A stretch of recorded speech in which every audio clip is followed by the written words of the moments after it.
Welcome, everybody, to this week's podcast episode for the Financial Freedom for Physicians podcast. I'm your host, Dr. Christopher Liu. And as you know, we talk about the 4 different types of freedom: time, financial, location, and health freedom. So today is going to be talking all about finances, maintaining your financial health, and getting to financially independence and financially free. So today we have Claire Hunsaker, and she is a financial advisor and expert, and she's also a women's advocate, which will be of interest to the audience. She get her MBA from Stanford, and now she's independent, and we're going to talk all about wealth planning, financial security, and go from there. So Claire, welcome. Thank you. Thank you so much for having me, Christopher. Yeah, I know we had connected on Podmatch, and like I said, I'm always interested in the outside view. So tell us how you got started, and we'll go from there.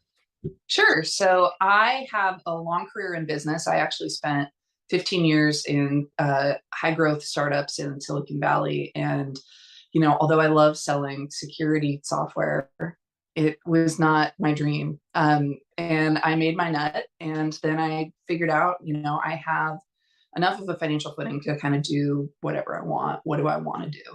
And I view financial independence not as lying on the beach drinking Mai Tais, although that sounds exceptional. I view it as being able to use my time, which is my most valuable asset, in the ways that I want. And so for me, that means spending time with my very young family. I was an IVF mom and I'm currently 8 months pregnant in my mid 40s. So family is super important to me at this phase in my life. But also I was raised by a single mom. And so I know very up close and personal how important it is for women to have access to, tailored financial information. Not everything is the right advice for everyone. We have slightly different situations. So I focus through a business called AskFlossie on providing financial advice and financial planning pro bono to single women and single moms. I also am part of a high net worth household. So I do all of our financial planning as well as pro bono financial planning for a number of individuals. I love what I do. I went and did all the education and training and passed all the horrific tests to become a certified financial planner. I'm currently a chartered financial consultant. And I'm approved to do taxes through the IRS VITA program with an advanced certification. So I'm a tax nerd. I also, just one important note, I'll probably talk a little bit about insurance. I don't sell insurance. And I think it's very important for people to know when someone is selling insurance, because the commissions can be very high for certain products. I don't sell anything. So I am very interested more in the math and how it can impact a financial plan. Yeah. And so we'll go into kind of the big idea topics. So one is we talk about what's going on with the economy and inflation right now. What can people do? Sounds like it's like, I have clients just like, their fear of loss is much greater than their fear of gain. So tell us, what do you think? It's an interesting time. I think for those of us who have been in the market for 20 or 30 years, it's, this is not the first time we've seen this kind of, or this magnitude of lunacy. It is certainly the first time we've seen this kind of, this like brand of crazy stuff in the economy since the 70s, since, in 40 years. Excuse me. But there is, this is a really good testing ground. This kind of time is why we have financial plans. This is why we do not take the short-term view. Because if you have a financial plan, you're looking at right now going, I planned for this. The market does this. The market does this on average every 6.5 years. It might not do it for the same reasons. It might not do it in exactly the same way.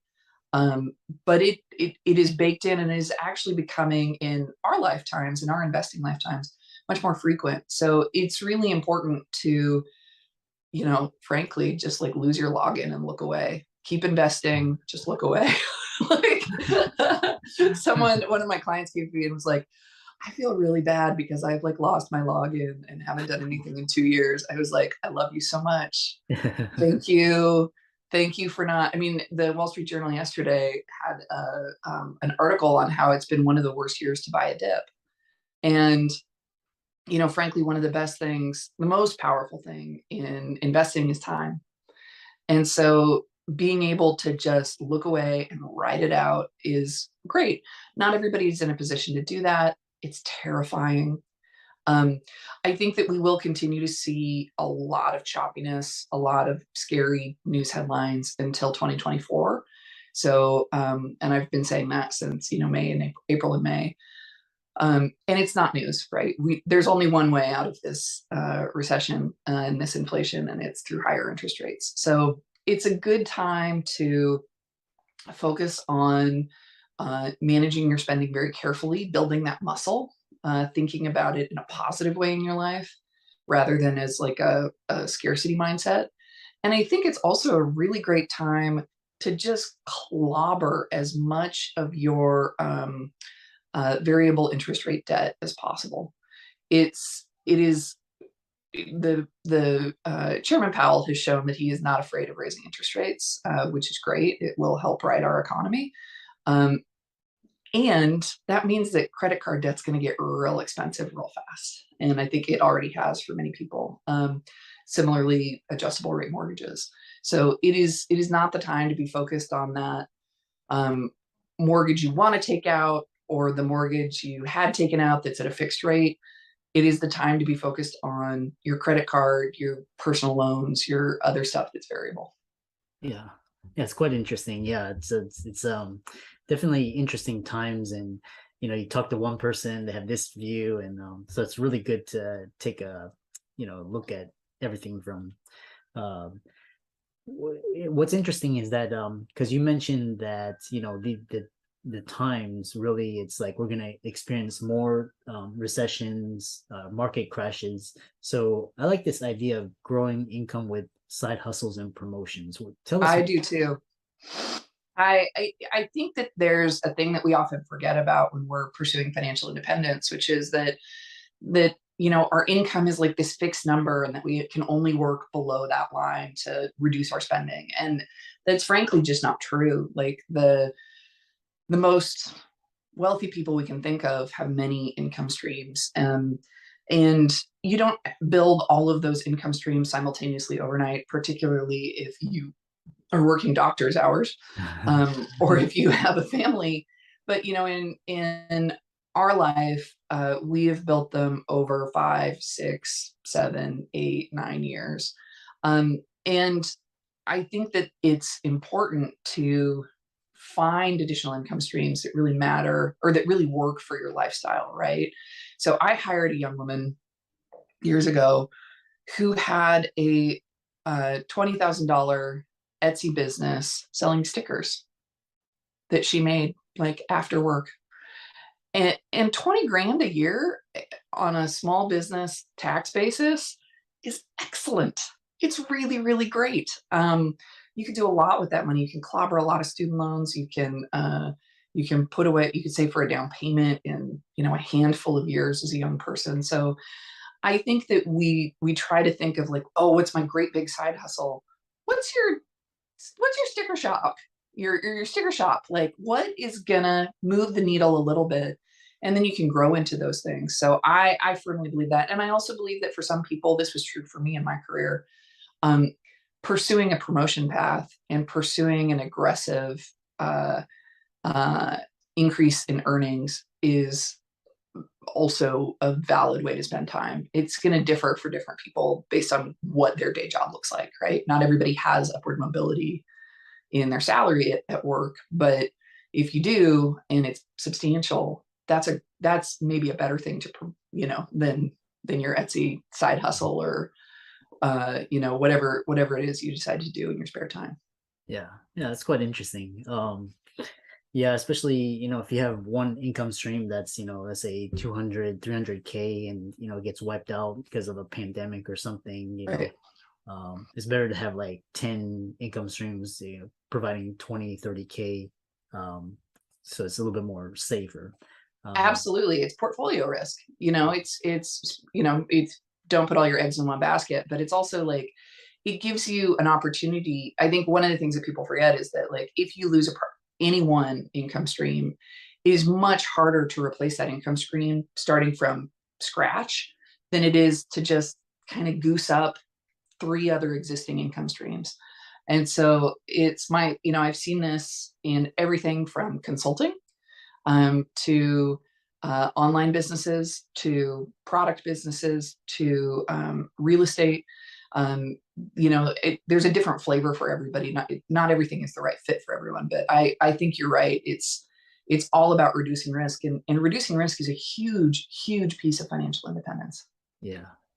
The other question is how to prevent a personal financial crisis.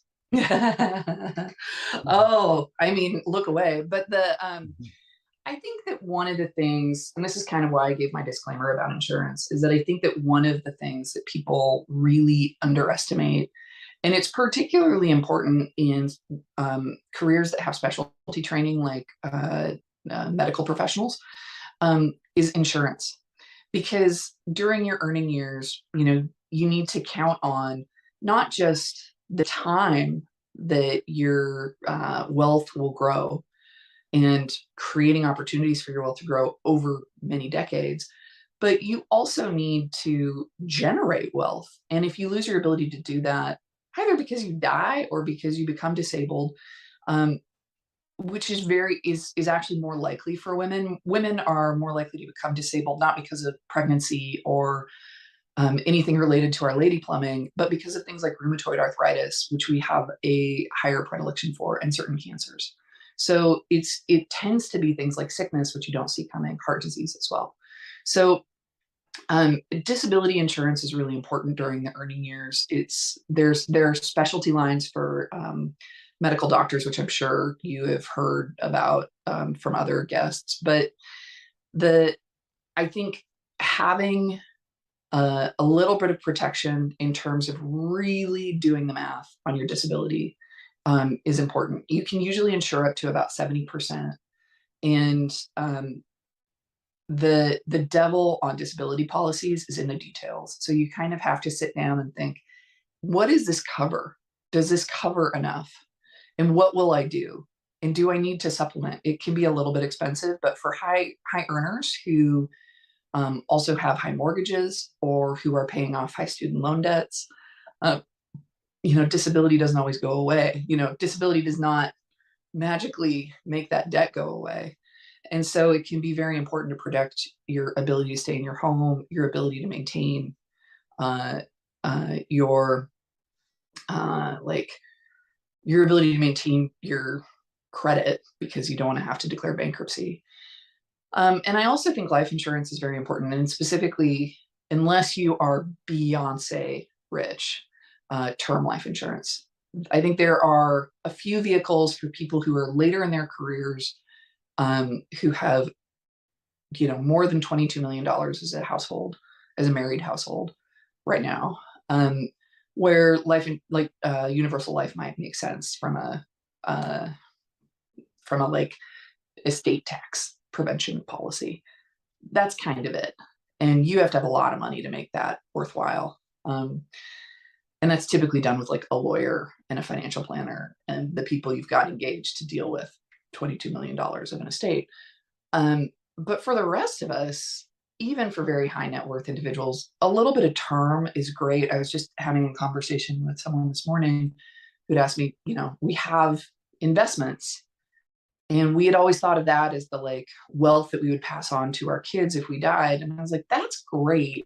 But if you died in 2008, you might not want to like fire sale those right away. You might want to have enough term to cover like a couple of years so that the executor or the kids themselves can make that decision and protect the wealth. But I also think that like one of the biggest pieces that people miss is the emergency fund. So I know I've been harping on this one for like 5 minutes, but I do think financial security fundamentally comes down to when you take a hit, you can absorb the hit. And the emergency fund is what allows you to do that. So there's this myth that it's like you need 3 to 6 months. Well, it takes on average, particularly for women, 4.5 months to find a new job. And then it takes you another month to get paid. So you need 6 months, and you need to be able to protect things like your medical insurance, or your mortgage payments, or all of these, and particularly your childcare, which is, for a lot of families, the number one or number two line item in their expenses. So, we think, oh, I'm not working, childcare will go away. Well, I have a toddler running around downstairs, and I can tell you, you can't interview with a screeching kid. I mean, I know that there's occasionally TikTokers who do it, but no. And so protecting that income is, or protecting your ability to manage transitions like that, or medical crises, which happen. Young people do get cancer. Young people do get into car accidents. They can be devastating, and they can devastate your ability to gain income. Yeah. Yeah, these are all really interesting. And I know we're coming towards the end of this, and especially you work with females, and especially so tell us, I guess, females, especially financial security and divorce, and what should they, how do they set financial goals differently? Yeah, I think there are a couple of features. So one, harkening back to disability, women are more likely to become disabled during their working years. And so it's very important to have that insurance and make sure that insurance is going to work for you. Also, women are less likely to collect on Social Security. They're less likely to have access to qualified retirement funds, because they make different decisions throughout their careers with regard to supporting family, and because sometimes those decisions are foisted upon them. 80% of women, or 80% of single parents, are female, and 70% of them do not see child support.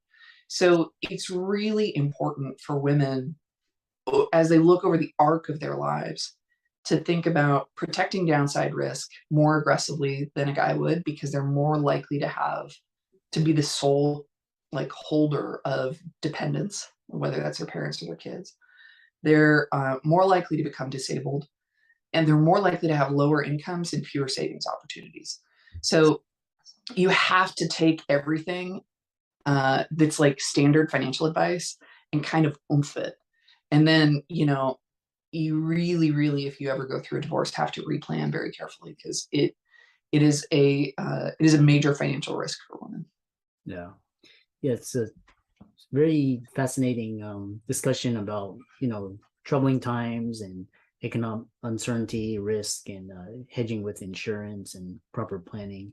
How can people find you, follow you, connect with you?